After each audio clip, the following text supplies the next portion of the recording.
কল্যাণের বিরুদ্ধে থানায় অভিযোগ, হেয়ার স্ট্রিট থানায় অভিযোগ, রাজ্যপালের বিএনএস এর একাধিক ধারায় অভিযোগ দায়ের। কোন কোন ধারায় অভিযোগ দায়ের, কেন অভিযোগ, আরো বিস্তারিত এই বিষয়ে জানাতে পারবে সোমরাজ বন্দ্যোপাধ্যায়, রয়েছেন আমাদের প্রতিনিধি আমাদের সঙ্গে। সোমরাজ, দেখো, ভারতীয় ন্যায় সংহিতা আইনের 151 নম্বর ধারা, 152 নম্বর ধারা, 197, 196, 353 এবং 353(2) এই ধারাগুলিতে অভিযোগ জানানো হয়েছে হেয়ার স্ট্রিট থানায় রাজ্যপালের তরফে তৃণমূল কংগ্রেসের সাংসদ কল্যাণ বন্দ্যোপাধ্যায়ের বিরুদ্ধে। তিনি যে মন্তব্যগুলি করেছিলেন সেই মন্তব্যগুলির প্রেক্ষিতেই এই অভিযোগ জানানো হয়েছে বলে রাজভবনের তরফে জানানো হয়েছে। এবং রাজভবনের তরফে এটাও জানানো হয়েছে যে ধারায় রাজ্যপাল অভিযোগগুলি জানিয়েছেন সেই ধারাগুলিতে সর্বোচ্চ শাস্তি 7 বছরের জেল হতে পারে এবং এই ধারাগুলি জামিন অযোগ্য, সেটাও রাজভবনের তরফে জানানো হয়েছে।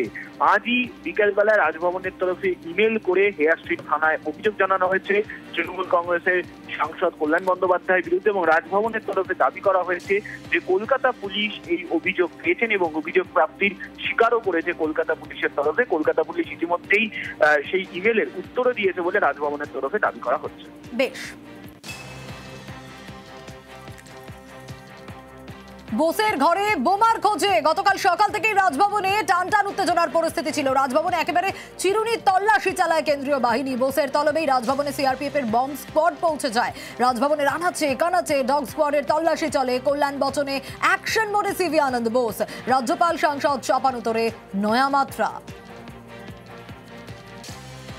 The present combing of the Raj Bhavan has been necessitated by certain inflammatory and baseless comments made by one of the honorable members of parliament. Caesar's wife must be above suspicion. Public have a right to know the truth. That is why this joint operation has been sanctioned. Now we are searching every nook and corner of the Raj Bhavan. So far nothing has been detected and we hope nothing will be detected. If the false statement made by the honorable MP is unearthed properly, much to the conviction of the people of Bengal, certainly strong legal action will be taken against the MP for alleging such things against the constitutional position. Moreover, his statements have been analyzed by legal pundits. There are certainly violations of the laws of the land, which is something which cannot be tolerated at all. The wordings are analyzed by the experts. Action will be taken against the MP within the purview of the Constitution of India and the laws of the land.